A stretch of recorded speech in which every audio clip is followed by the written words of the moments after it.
"From now on, your body belongs to us," said the four giant women who surrounded him in the barn. The dust cloud appeared on the horizon just as the sun began its descent behind the jagged peaks of the Sierra Nevada. Martha Calloway squinted through the grimy window of the Broken Wheel Saloon, watching the lone rider approach Redemption Creek with the unhurried pace of a man who had nowhere urgent to be.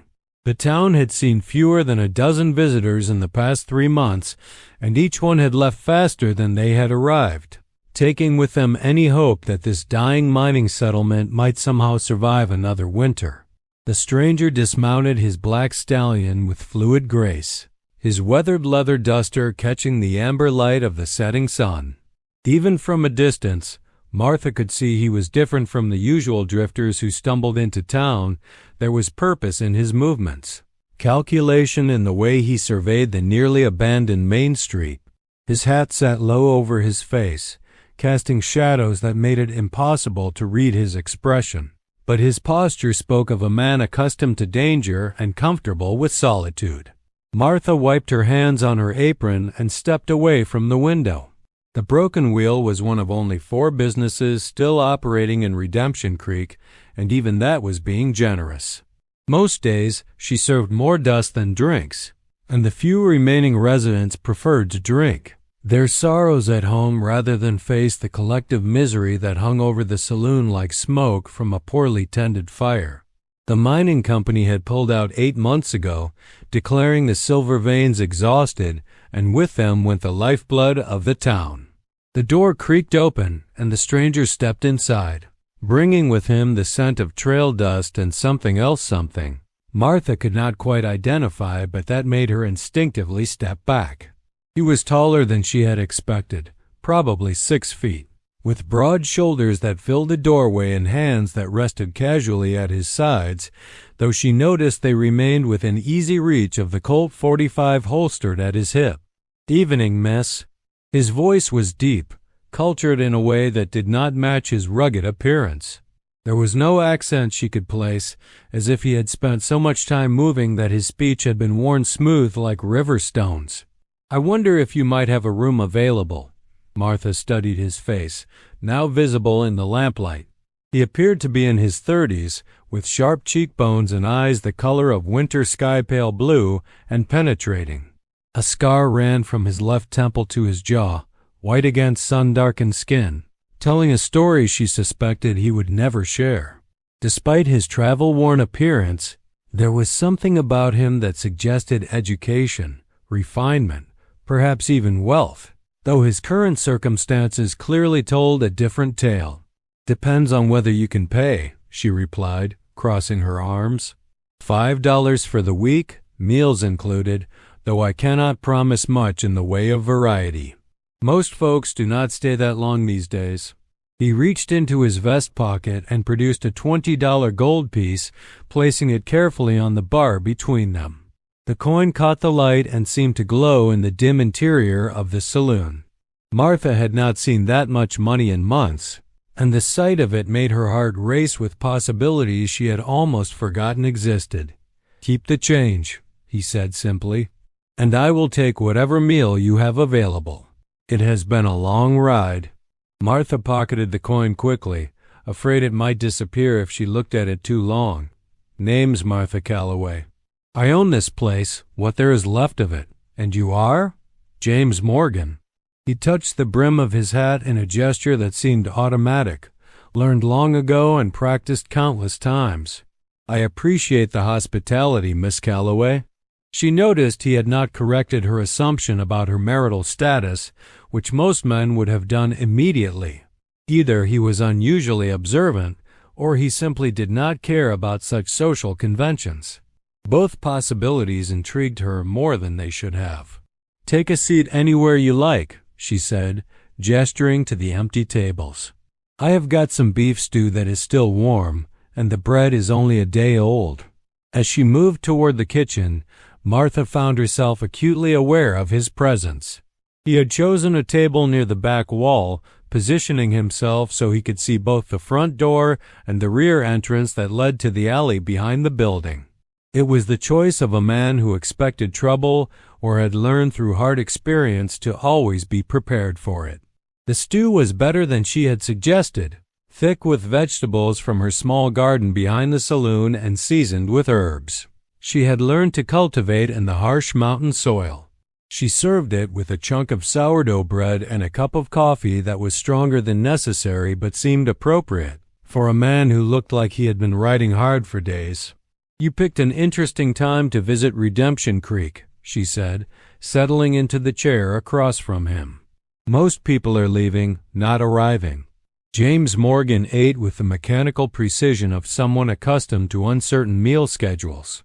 He chewed thoughtfully before responding, his pale eyes never quite settling on her face but constantly scanning the room as if cataloging every shadow, every potential threat or escape route.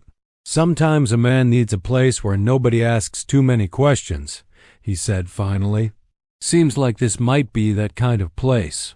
Depends on what kind of questions you are trying to avoid." Martha surprised herself with her boldness.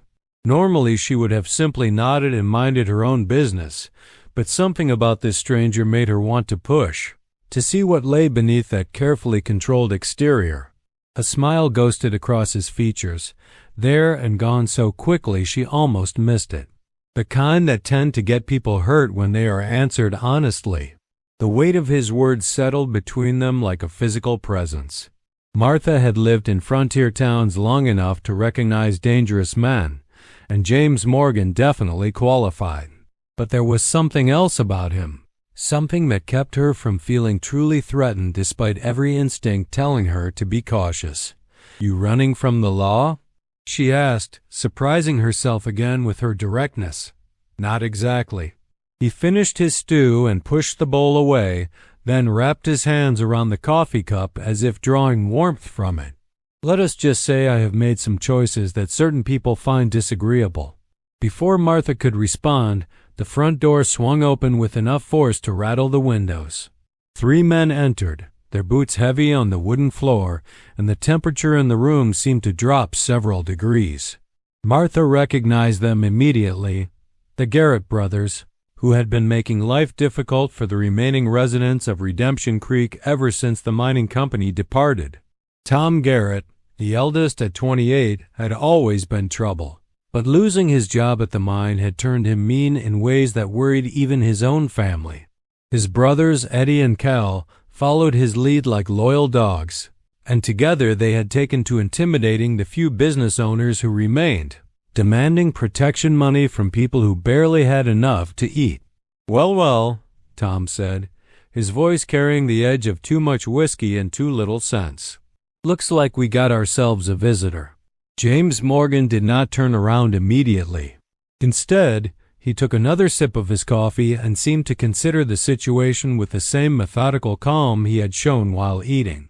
When he finally did turn in his chair, the movement was fluid and controlled, and Martha noticed his right hand had shifted to rest casually on his thigh, inches from his gun. "Gentlemen," James said, his tone polite but carrying an undertone that made Martha's skin prickle. "I hope you are here for the excellent stew. Miss Calloway is a fine cook." Tom Garrett stepped closer, his brothers flanking him in a formation they had clearly practiced. "Funny thing about visitors to our town, they usually check in with us first, let us know their business. Kind of a courtesy, you understand." "I was not aware Redemption Creek had appointed a welcoming committee," James replied, still not rising from his chair. "How thoughtful of you to volunteer for such a thankless position." Eddie Garrett, the middle brother, laughed nervously. "He has got a smart mouth on him, Tom. Maybe we should teach him some manners." Martha felt her heart begin to race. She had seen the Garrett brothers in action before, and while they were not particularly skilled fighters, they made up for it with enthusiasm and a willingness to use whatever weapons were available. More importantly, they knew the town and had places to run if things went badly. James Morgan, despite his obvious competence, was outnumbered and in unfamiliar territory. "Now, boys," she said, rising from her chair and moving toward the bar, where she kept a shotgun for exactly this type of situation. Mr. Morgan here is a paying customer, and he has not caused any trouble. Why do not you let him finish his meal in peace?" Tom's attention shifted to her, and she saw the familiar combination of lust and contempt that always made her skin crawl. "Martha, sweetheart, this does not concern you. Why do not you go upstairs and let the men handle this?" "This is my establishment," she replied firmly, her hand finding the shotgun stock beneath the bar. "And I will decide what concerns me." James Morgan stood slowly, the movement so smooth it seemed almost casual.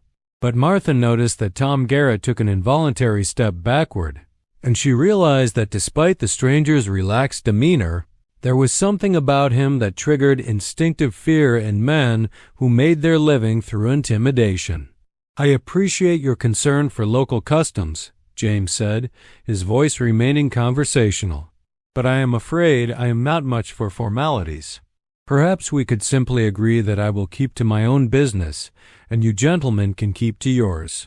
Cal Garrett, the youngest at 19, had been quiet until now, but Martha could see him getting worked up the way he always did before violence erupted. He was the most unpredictable of the three, prone to sudden outbursts of rage that even his brothers sometimes could not control.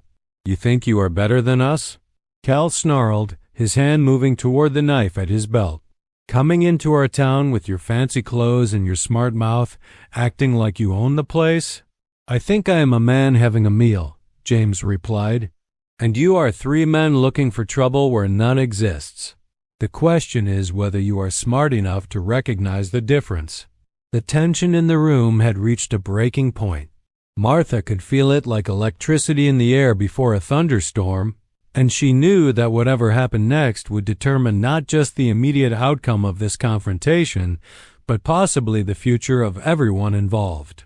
Tom Garrett's face flushed with anger and embarrassment. He had built his reputation in Redemption Creek on the foundation of fear, and having a stranger dismiss him so casually in front of witnesses was intolerable. Martha saw his hand drop to his gun, and she knew with sickening certainty that talking was over. "Mister, you just made the biggest mistake of your life," Tom said, his voice tight with rage. James Morgan smiled, and for the first time since entering the saloon, he looked genuinely pleased. "Would not be the first time," he said softly, "but it might be yours." The silence that followed was deafening, broken only by the ticking of the old clock above the bar and the distant sound of wind whistling through the gaps in the building's weathered siding. Martha found herself holding her breath, knowing that whatever came next would change everything, not just for the people in this room, but for the entire town of Redemption Creek. In that frozen moment, she realized she was about to discover exactly what kind of man James Morgan really was, and whether the $20 gold piece burning in her pocket was worth the price. They might all have to pay for his presence in their dying town. The first move, when it came, happened faster than thought. James Morgan's hand was already in motion before Tom Garrett's fingers touched his gun grip. The stranger's Colt appeared in his palm as if conjured from thin air, the barrel leveled at Tom's chest with surgical precision. The speed was inhuman, impossible, the kind of draw that belonged in dime novels rather than reality. "I would reconsider that course of action," James said calmly, his voice unchanged despite the deadly weapon in his hand. "Slowly remove your hand from your gun and take 3 steps backward." Tom Garrett's face had gone pale, his bravado evaporating like morning dew under the summer sun. His hand trembled as he raised it away from his holster, and Martha could see sweat beading on his forehead despite the cool evening air. Eddie and Cal flanked their brother, but neither made any move toward their own weapons, clearly recognizing that they were facing someone far more dangerous than they had anticipated. "You cannot shoot all 3 of us," Eddie said, though his voice lacked conviction. "True," James acknowledged, "but I can definitely shoot the first one who tries something foolish, and I suspect the other 2 will lose their enthusiasm for this conversation rather quickly." Martha found herself studying the stranger with new eyes. The casual confidence, the perfect draw, the way he held the gun as if it were an extension of his own hand, these were not the skills of a drifter or a common criminal. This was someone who had been professionally trained, someone whose livelihood had once depended on his ability to kill efficiently and without hesitation. "Who are you?" Tom asked, his voice barely above a whisper. "Just a man looking for a quiet meal and a place to sleep," James replied. "But apparently, even that simple request is more complicated than it should be in your charming town." Cal Garrett, still young enough to believe his own invincibility, took a half step forward. "You think that gun makes you God? We know these mountains, stranger. We know every trail, every hiding place. You cannot watch your back forever." James tilted his head slightly, studying the youngest Garrett brother with the detached interest of a scientist observing an interesting specimen. "You know, son, I have heard that threat more times than I can count, from men a lot more dangerous than you. The ones who made it usually ended up regretting their words. Is that a threat?" Tom demanded, trying to salvage some dignity from the situation. "It is a statement of fact," James said simply. "Now, I believe I suggested you gentlemen leave. The evening is still young, and I am sure you have better things to do than bother paying customers." The Garrett brothers exchanged glances, clearly uncertain how to proceed. They had built their reputation on intimidating people who could not or would not fight back, but James Morgan was obviously neither. Tom's pride warred with his survival instinct, and Martha could see the internal struggle playing out across his features. "This is not over," Tom said finally, backing toward the door with his brothers close behind. "Nobody comes into our town and disrespects us like this." "Your town?" James asked, genuine curiosity in his voice. "I was under the impression this was Redemption Creek, not Garrett Creek. Perhaps I was misinformed about the local government structure." Tom's face flushed red, but he continued backing toward the exit without drawing his weapon. "We will be seeing you again, stranger. I look forward to it," James replied pleasantly. The three men left, slamming the door hard enough to rattle the windows and knock dust from the ceiling beams. James holstered his gun with the same fluid motion he had used to draw it, then returned to his seat as if nothing unusual had happened. He picked up his coffee cup and took a sip, making a face at the temperature. "I do not suppose you could warm this up?" he asked Martha, holding up the cup. All that excitement let it get cold. Martha stared at him for a long moment, trying to process what she had just witnessed. "You just made enemies of the three most dangerous men in town, and you are worried about cold coffee?" "Cold coffee is a tragedy," James said solemnly. "Dangerous men are just an occupational hazard." She took the cup and walked behind the bar, her mind racing. As she poured fresh coffee from the pot, she found herself stealing glances at him, trying to reconcile the polite stranger who had complimented her cooking with the lethal professional who had just backed down three armed men without breaking a sweat. "What kind of work creates that particular occupational hazard?" she asked, setting the steaming cup in front of him. James wrapped his hands around the warmth and considered her question. "The kind that pays well but shortens your life expectancy considerably. Are you a lawman?" "Not exactly." "An outlaw?" "Not exactly that either." Martha sat back down across from him, studying his face in the lamplight. "You are not going to give me a straight answer, are you?"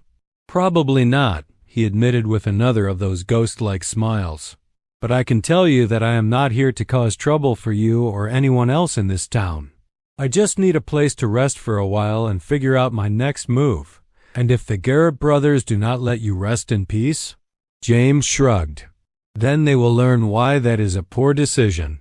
The casual way he said it sent a chill down Martha's spine. She had seen violence before. Frontier towns were not known for their peaceful nature, but there was something different about James Morgan. The Garrett brothers were dangerous because they were unpredictable and willing to use violence to get what they wanted. But James was dangerous in the way a loaded gun was dangerous controlled. Purposeful and absolutely lethal when properly motivated.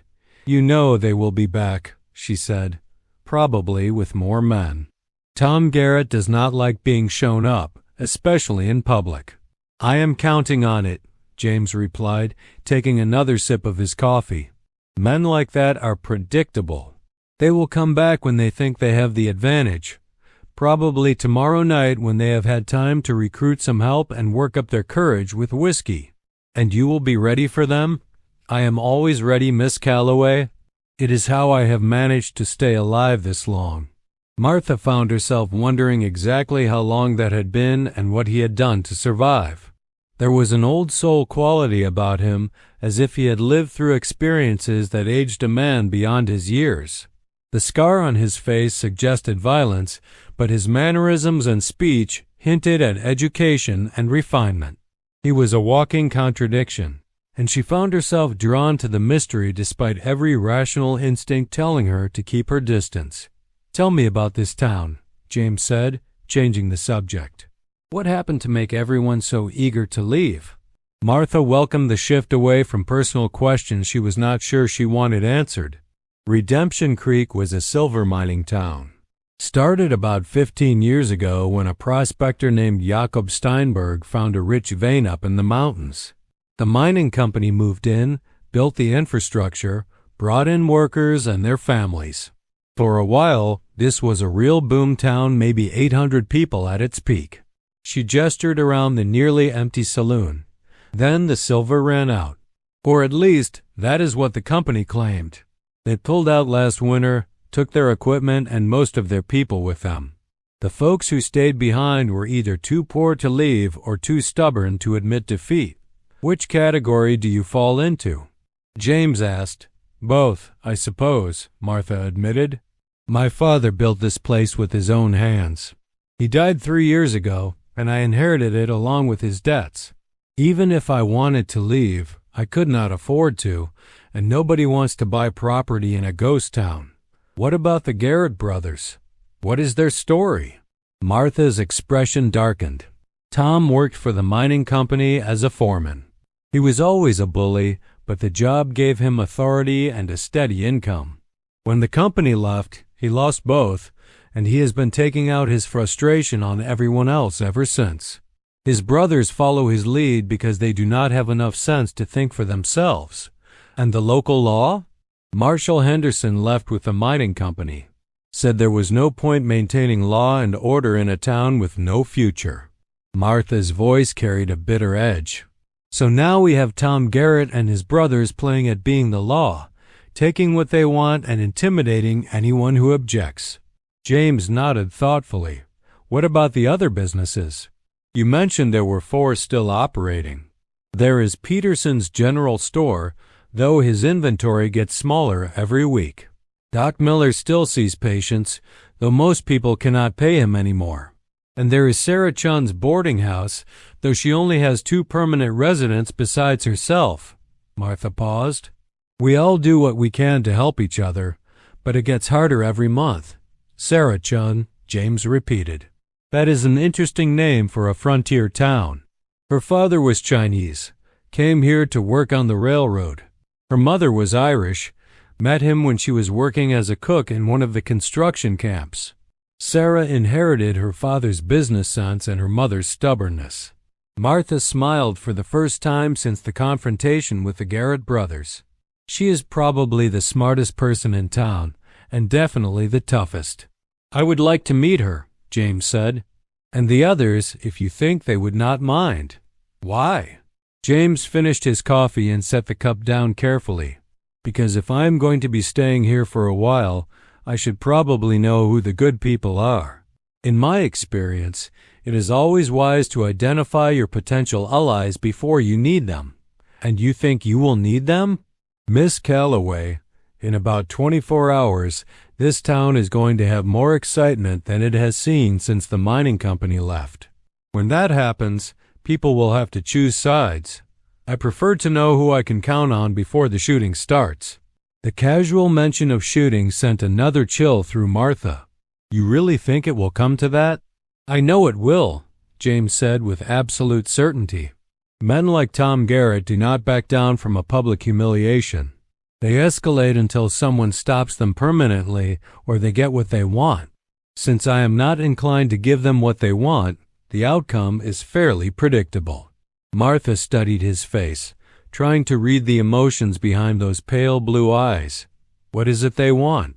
Control, James replied simply. They want to be the biggest predators in this particular territory, and my presence challenges that status. They cannot allow me to stay without losing face, and losing face means losing the fear that keeps everyone else in line.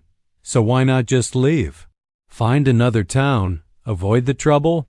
James was quiet for a long moment, staring into his empty coffee cup as if it held answers to questions she had not asked. When he finally spoke, his voice was softer, more thoughtful. I have been running from trouble for a very long time, Miss Calloway. Moving from town to town, never staying long enough to put down roots or make real connections with people. It is a lonely way to live, and lately I have been wondering if there might be something better. And you think you might find it here? In a dying mining town with a population you could count on your fingers and toes? Maybe, he said, meeting her eyes for the first time since entering the saloon. Sometimes the best things are found in the most unlikely places. There was something in his gaze that made Martha's heart skip a beat. Not fear this time, but something else entirely, a recognition of loneliness that matched her own. A suggestion of possibilities she had stopped allowing herself to imagine. She looked away quickly, afraid of what he might see in her own eyes. I should show you to your room, she said, standing abruptly. You said you had been riding hard, and you probably want to rest before tomorrow night's festivities.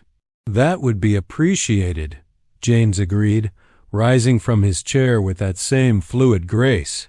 Martha led him up the narrow staircase to the second floor, acutely aware of his presence behind her. The floorboards creaked under their feet, and she found herself apologizing for the building's age and condition, filling the silence with nervous chatter about repairs she could not afford and improvements that would never happen. This is the best room, she said, opening the door at the end of the hall. It has a view of the main street and the bed actually has a decent mattress. James stepped inside and looked around the small space. It was clean but spartanly furnished, a bed, a washstand, a single chair, and a small table by the window. Moonlight streamed through the glass, illuminating dust motes dancing in the still air. It is perfect, he said, and she could tell he meant it. Thank you for the hospitality, Miss Calloway. I know having me here probably complicates your life considerably. Martha, she said impulsively. You can call me Martha. Martha, he repeated, as if testing the sound of her name. Thank you, Martha. For the meal, the room, and for not running when the Garrett brothers showed up. Not everyone would have stood their ground like that. This is my place, she replied with more confidence than she felt. Nobody runs me out of my own saloon. Good, James said simply. That kind of backbone is going to be important in the days ahead. He closed the door softly, leaving Martha standing in the hallway with her thoughts spinning like leaves in a whirlwind. She made her way back downstairs, checking the locks and banking the fire in the stove. But her mind kept returning to the stranger in the upstairs room. Who was James Morgan really? What had he done that made him so comfortable with violence? And what kind of trouble was he bringing to their already struggling town? As she prepared for bed in her own small room behind the kitchen, Martha found herself listening for sounds from upstairs. But the building remained quiet, and she eventually drifted off to sleep with questions still burning in her mind. She woke before dawn, as was her habit, and began preparing for another day. But as she lit the stove and started coffee brewing, she could not shake the feeling that this would be unlike any day Redemption Creek had ever seen. The storm was coming, and James Morgan was at the center of it. Martha woke to the sound of hammering echoing through the thin walls of the broken wheel. The rhythmic pounding seemed to come from the direction of the main street, and she could hear voices calling to each other in the crisp morning air. Curious and slightly alarmed, she dressed quickly and made her way downstairs, where she found James Morgan sitting at the same table he had occupied the night before. nursing a cup of coffee and reading what appeared to be a letter. "Good morning," she said, moving toward the coffee pot. "I hope the hammering did not wake you." "I have been awake for a while," James replied, folding the letter and slipping it into his vest pocket. "Your neighbors are quite industrious. They started building something about an hour ago." Martha poured herself coffee and walked to the window, peering through the glass at the scene outside. What she saw made her stomach drop. Tom Garrett and at least 6 other men were constructing what looked like a makeshift gallows in the center of the street, directly in front of the saloon. The wooden frame was crude but functional, and she could see a noose already hanging from the crossbeam. "They are sending a message," James observed from his seat, not bothering to look outside. Subtlety has never been their strong suit. "This is insane," Martha whispered, pressing her hand against the glass. "They cannot just build a gallows in the middle of town." "They can if nobody stops them," James said calmly. "Which raises the question of whether anyone will." As if summoned by his words, Martha saw 3 figures approaching from different directions. Sarah Chun emerged from her boarding house, walking with the determined stride Martha knew meant serious business. Doc Miller appeared from his clinic, medical bag in hand as if he expected to need it soon. And Peterson came out of his general store, carrying what looked like a rifle. "The cavalry arrives," James murmured, finally rising from his chair to join Martha at the window. The 3 remaining business owners of Redemption Creek converged near the gallows, and Martha could see them having an animated discussion with Tom Garrett. Even through the glass, it was obvious that tempers were rising rapidly. Sarah Chun in particular seemed to be giving Tom a piece of her mind, her gestures sharp and emphatic. "I should go out there," Martha said, moving toward the door. "No," James said firmly, catching her arm gently but with undeniable strength. "Let them handle it. If you show yourself now, you become a target before you need to be." "They are my friends," Martha protested. "My neighbors." "And they are doing what good neighbors do, standing up to bullies," James replied. "But adding yourself to the confrontation will only escalate the situation. Trust them to handle themselves."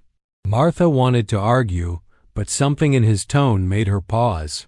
She looked at his face and saw not callousness but calculation, the kind of strategic thinking that came from experience with exactly this type of situation. Reluctantly, she remained by the window, watching the drama unfold in the street. The discussion outside grew more heated, with Tom Garrett pointing repeatedly at the saloon while Sarah Chun crossed her arms and shook her head. Doc Miller seemed to be trying to play peacemaker, his hands raised in a calming gesture, while Peterson stood slightly apart, his rifle held casually but ready.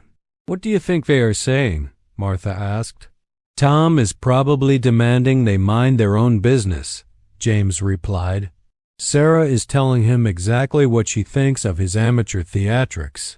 Doc Miller is trying to prevent bloodshed, and Peterson is calculating whether he can get a clean shot if things go bad."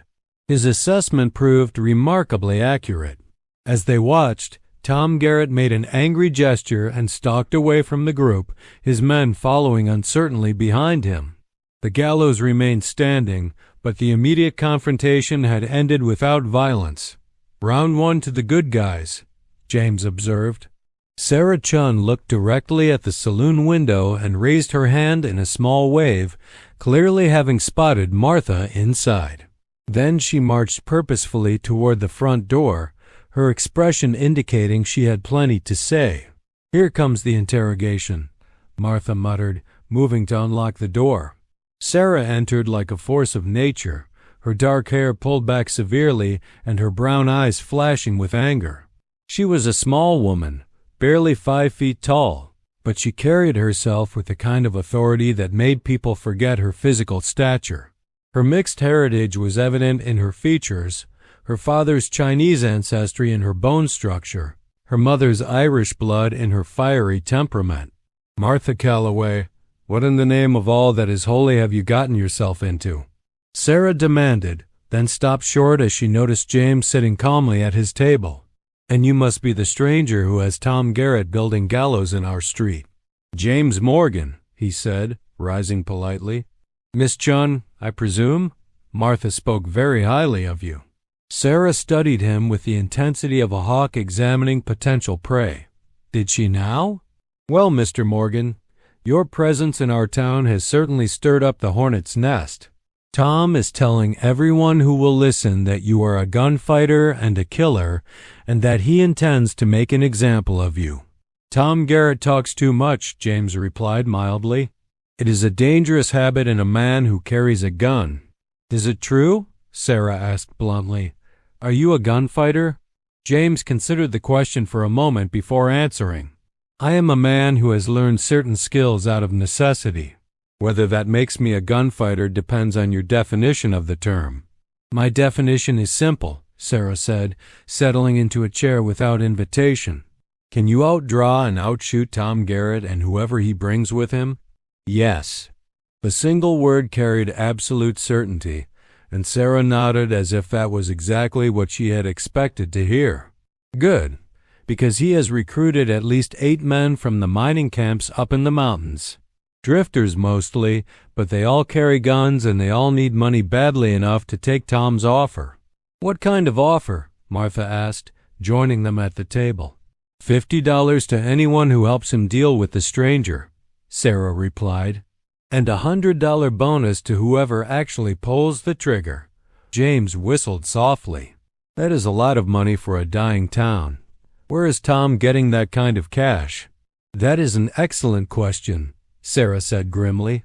Tom has been unemployed for 8 months, but suddenly he has enough money to hire an army. Either he has been saving every penny since the mine closed, or he has found himself a patron. What kind of patron would bankroll a confrontation with a stranger? Martha asked. The kind who benefits from keeping this town under control, James said thoughtfully. Sarah, what do you know about why the mining company really left? Sarah exchanged a significant look with Martha before answering. Officially, they claimed the silver veins were exhausted. But my father taught me to read ore samples, and the last shipments that came through town were richer than anything they had pulled out in the previous 6 months. So why did they leave? Because someone wanted them gone, Sarah said simply. Someone with enough influence to convince the company that it was time to move on, regardless of what was still in the ground. James leaned back in his chair, pieces of a larger puzzle clicking into place in his mind.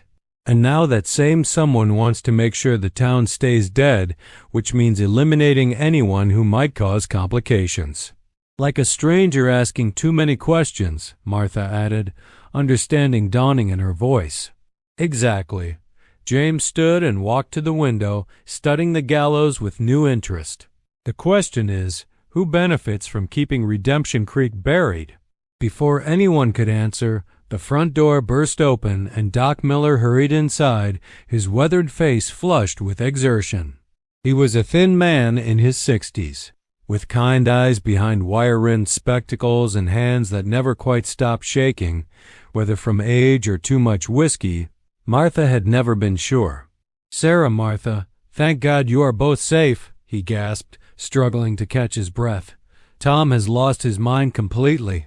He is telling everyone that the stranger killed 3 men in cold blood and that he intends to see justice done before sunset. 3 men? James asked with raised eyebrows. I must have missed that part. When exactly did I commit this triple homicide? According to Tom, it happened last night after you left the saloon, Doc Miller said, wiping sweat from his forehead. He claims you followed his brothers Eddie and Cal, along with their cousin Jake, and gunned them down in the alley behind Peterson's store. That is ridiculous, Martha protested. James was upstairs in his room all night. Can you prove that?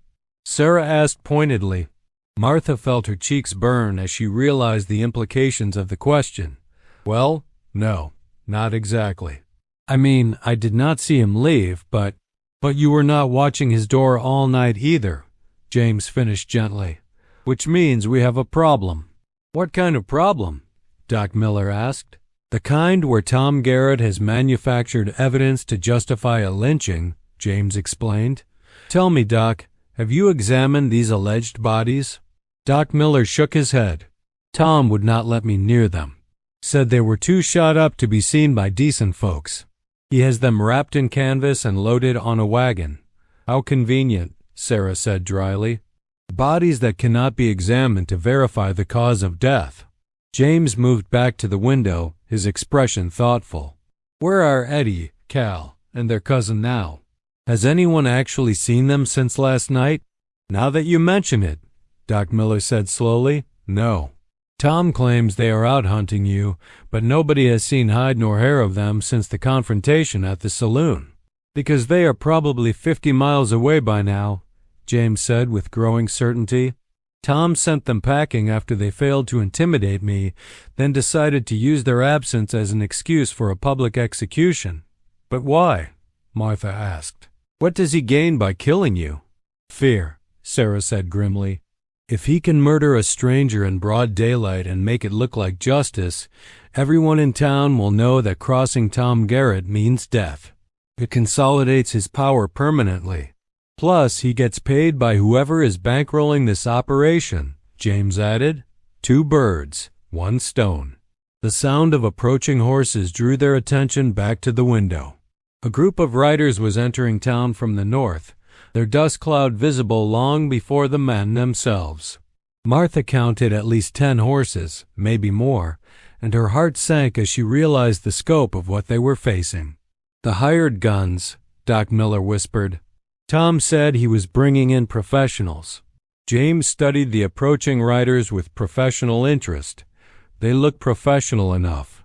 Good horses, quality weapons, disciplined formation.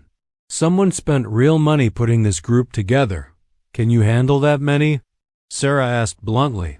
In a fair fight? Probably not, James admitted. But I have no intention of fighting fair. He turned away from the window and walked to his saddlebags, which he had left by the stairs. From one of the bags, he withdrew a small leather pouch and set it on the table. When he opened it, Martha gasped at the contents. More gold coins than she had ever seen in one place, gleaming dully in the morning light. There is enough here to buy passage out of town for all of you, James said quietly. Stage leaves from Silver Creek twice a week. You could all be gone before this gets ugly. Absolutely not, Sarah said immediately. This is our town. What town? James asked gently. Sarah, look around. There are maybe 20 people left in Redemption Creek, and half of them are too old or too scared to fight. Tom Garrett has an army, unlimited money, and no conscience. The smart play is to cut your losses and start over somewhere else. Easy for you to say, Martha replied with more heat than she intended. You can just ride out of here whenever you want. This is all we have. James studied her face for a long moment, then nodded slowly. You are right. I apologize. I have been running for so long that I sometimes forget what it means to have something worth standing and fighting for. So you will stay? Sarah asked. I will stay, James confirmed. But not because I think we can win a conventional fight. If we are going to survive this, we need to be smarter than they are. What did you have in mind? Doc Miller asked nervously. James walked back to the window and examined the street with tactical eyes. Tom is planning a public execution, which means he wants an audience. He needs the townspeople to see me die so they understand what happens to anyone who defies him. But public executions require certain things: a crowd, daylight, and time for the victim to make a final speech. Your point? Sarah prompted. My point is that Tom is following a script which makes his actions predictable, James explained. He will wait until this afternoon when everyone is available to watch. He will make a speech about justice and law and order. He will give me a chance to confess my alleged crimes. And then he will have me hanged. Unless, Martha asked. Unless we change the script, James said with a smile that was anything but pleasant. Tom Garrett wants to play judge, jury, and executioner. I think it is time he learned what real justice looks like. The hired guns had reached the center of town and were dismounting near the gallows. Martha could see Tom Garrett greeting them with obvious satisfaction, pointing toward the saloon and making sweeping gestures that clearly outlined his plan. The mercenaries listened with professional attention, their eyes constantly scanning for potential threats or escape routes. "What do you need from us?" Sarah asked. James turned back to face them, and Martha saw something new in his expression, not just determination, but hope. "I need you to trust me, and I need you to be ready to move fast when the time comes. Can you do that?" "Yes," Sarah said without hesitation. "Yes," Martha agreed, surprising herself with her certainty. "I am too old for heroics," Doc Miller said with a nervous laugh, "but I have lived in this town for 30 years. I am not about to let Tom Garrett turn it into his personal kingdom." James nodded, satisfaction evident in his face. "Good. Then here is what we are going to do." He began outlining his plan, speaking quietly and concisely. As he talked, Martha found herself studying his face, seeing past the calm exterior to the intelligence and experience underneath. Whatever James Morgan had been before arriving in Redemption Creek, he was clearly a man accustomed to impossible odds and dangerous situations. The plan was audacious, risky, and completely insane. It was also, Martha realized, probably their only chance of survival. Outside, Tom Garrett was organizing his forces and preparing for what he clearly expected to be a triumphant afternoon. He had no idea that the man he intended to execute was already 3 steps ahead of him, or that the scared townspeople he had been intimidating were about to remind him why underestimating your enemies was often a fatal mistake. The sun climbed higher in the sky, and the temperature in the saloon seemed to rise with it. Martha found herself checking the clock obsessively, watching the minutes tick by toward the confrontation that would determine the future of everyone in Redemption Creek. At precisely 2 o'clock, Tom Garrett stepped onto the makeshift platform he had constructed next to the gallows and began addressing the small crowd that had gathered. His voice carried clearly through the thin walls of the saloon as he outlined the alleged crimes of the dangerous stranger and called for justice to be served. "The time has come," James said quietly, checking his weapons one final time.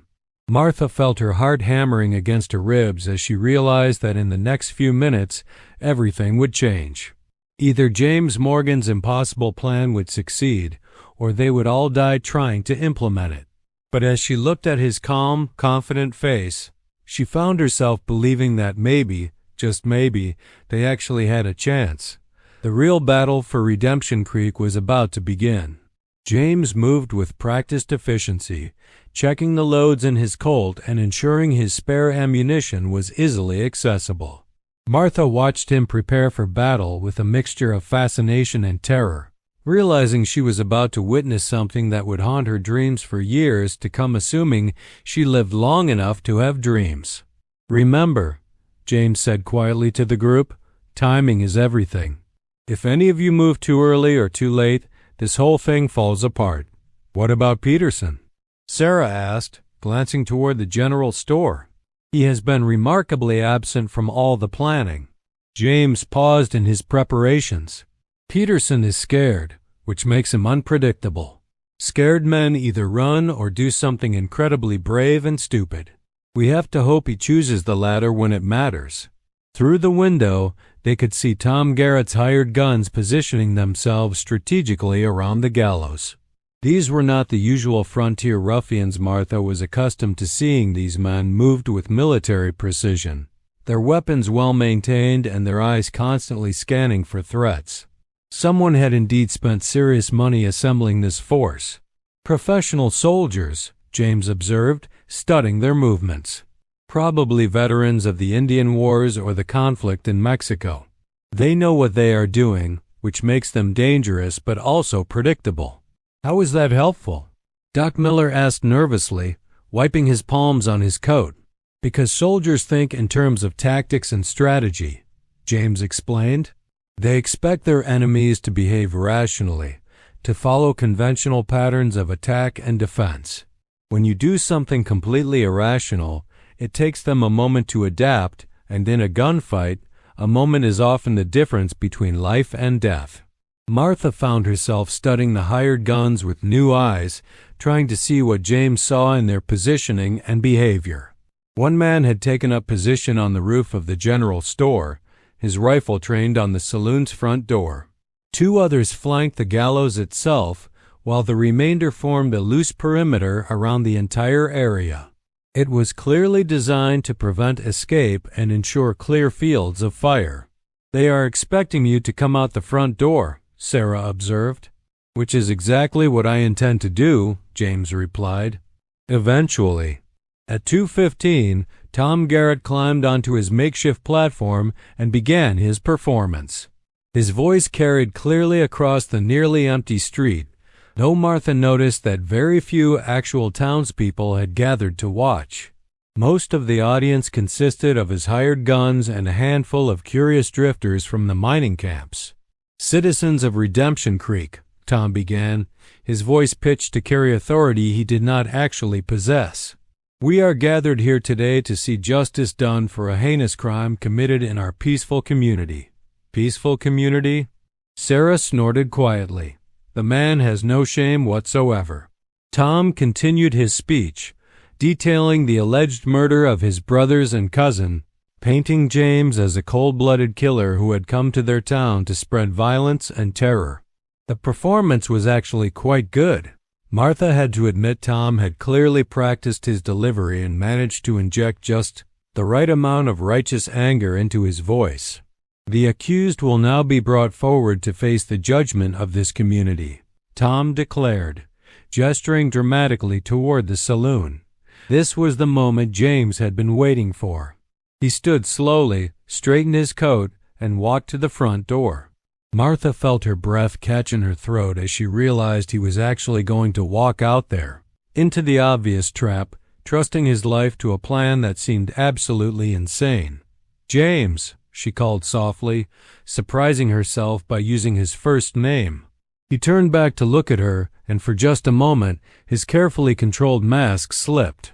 She saw uncertainty in his pale blue eyes, vulnerability beneath the professional competence. He was as scared as the rest of them. She realized he was just better at hiding it. "If this goes wrong," he said quietly, "get out of town as fast as you can. Do not try to be heroes." Before anyone could respond, he opened the door and stepped into the afternoon sunlight. Martha pressed herself against the window, her heart pounding so hard she was sure everyone in the room could hear it. James walked slowly toward the gallows, his hands held slightly away from his body in a gesture that suggested cooperation. The hired guns tensed as he approached, their weapons tracking his movement, but they held their fire.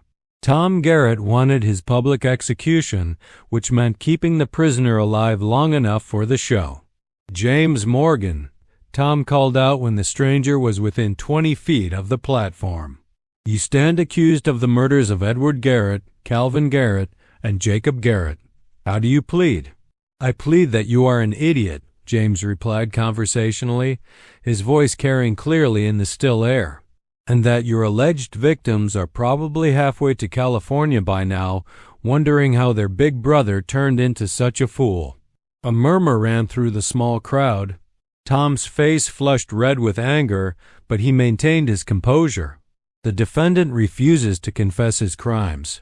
The penalty for murder in this territory is death by hanging." "What territory would that be?" James asked with genuine curiosity. "Because last I checked, Redemption Creek was still part of Colorado Territory, which means territorial law applies. And territorial law requires a judge, a jury, and something resembling due process. I am the law in this town," Tom declared. "No," said a new voice from behind the crowd. "You are not." Every head turned as a tall man in a black coat emerged from the alley between the general store and the boarding house.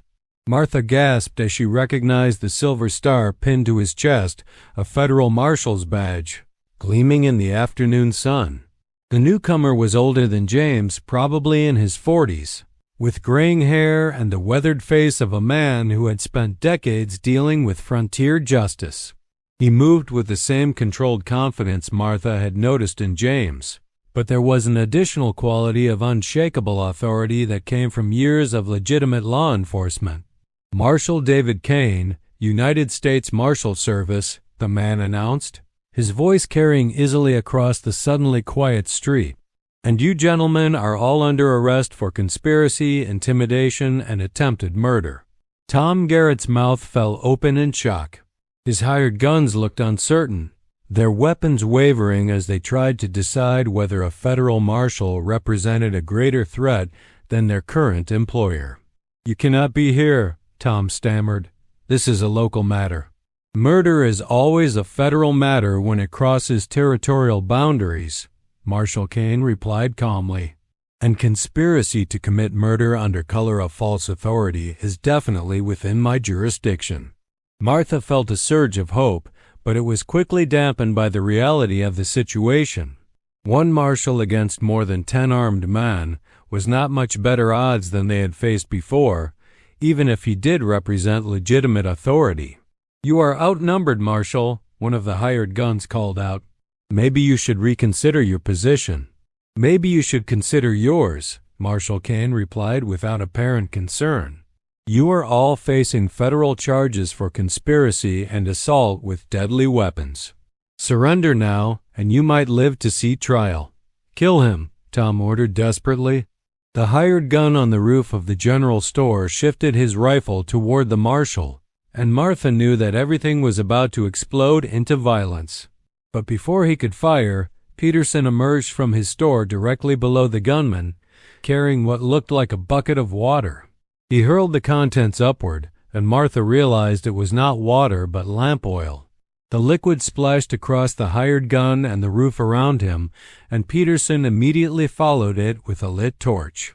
The roof erupted in flames, and the screaming gunman fell backward, his rifle discharging harmlessly into the air as he tried to beat out the fire consuming his clothes.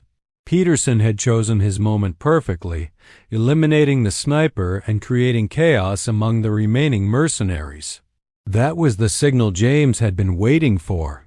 His Colt appeared in his hand with that impossible speed Martha had witnessed the night before, and his first shot took down the hired gun closest to the marshal. His second shot shattered Tom Garrett's knee, dropping the would-be dictator to the platform in a screaming heap. Marshal Kane drew his own weapon with professional efficiency, his shots precise and measured. 2 more hired guns fell before the rest could react effectively to the sudden reversal of fortune. Sarah Chun burst from the boarding house carrying a shotgun that looked almost comically large in her small hands, but her aim was deadly accurate. The double-barreled blast caught one of the remaining mercenaries square in the chest, sending him flying backward into the dust.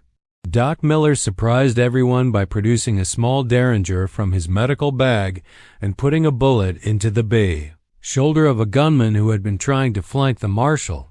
The man's rifle went spinning away as he clutched his wounded arm and howled in pain. The battle lasted less than 30 seconds, but the street was transformed into a scene from hell. Smoke and dust filled the air, mixing with the screams of wounded men and the acrid smell of gunpowder. When the shooting stopped, 6 of Tom's hired guns were dead or dying. 3 were wounded and surrendering, and Tom himself was crawling across the platform, leaving a trail of blood from his shattered knee. Martha realized she had been holding her breath throughout the entire fight. She exhaled shakily and found that her legs felt like water. Only James seemed completely unaffected by the carnage, methodically reloading his weapon while scanning for any remaining threats. "It is over," Marshal Kane announced, his voice carrying the authority of federal law. "Anyone still carrying a weapon will drop it immediately or be shot where they stand." The surviving mercenaries complied quickly, clearly having lost all appetite for further violence. Tom Garrett continued to moan and curse from his position on the bloody platform, but his dreams of ruling Redemption Creek through fear had died with his hired army. "Nice timing, Marshal," James said, holstering his gun. "Another few minutes and things might have gotten unpleasant." "I have been tracking this situation for weeks," Kane replied, keeping his weapon ready while surveying the aftermath. "Though I admit your presence here accelerated the timeline considerably. You know who I am? James Morgan, former Army intelligence, later employed by certain government agencies that prefer not to be named publicly, Marshal Kane said with a slight smile. You have been a hard man to find, Mr. Morgan. Martha felt the pieces of the puzzle suddenly clicking into place. James had not been running from common criminals or personal enemies. He had been running from the very government he had once served. The skills, the confidence, the casual familiarity with violence all made sense now. What do you want, Marshal? James asked carefully. To offer you a job, Kane replied, surprising everyone within earshot. It seems there are certain interests who would prefer to see this town remain dead and forgotten. Mining rights, water rights, railroad easements. Apparently, there is quite a lot of money to be made from a ghost town, assuming it stays properly ghostly. And you want me to make sure that does not happen? I want you to help me figure out who is behind it, Marshal Kane corrected. Tom Garrett is just a pawn, and these hired guns are just employees. Someone with serious money and political connections orchestrated this whole operation. I need someone with your particular skills to help me track them down. James looked around at the carnage in the street, then at Martha and the others who had risked their lives to stand with him. What about the people here? They deserve protection. They will have it, Kane promised. I am establishing a permanent marshal's office in Redemption Creek, at least until we get to the bottom of this conspiracy. The town is under federal protection as of now. Martha felt a surge of relief so powerful it nearly brought tears to her eyes. Federal protection meant safety, stability, and the possibility of a real future for the town. More importantly, it meant James might have a reason to stay. What do you say, Mr. Morgan? Marshal Kane asked. Ready to serve your country again? James was quiet for a long moment, his pale blue eyes moving from the marshal to Martha to the other townspeople who had stood with him against impossible odds. When he finally spoke, there was something new in his voice, not just resignation or duty, but genuine hope.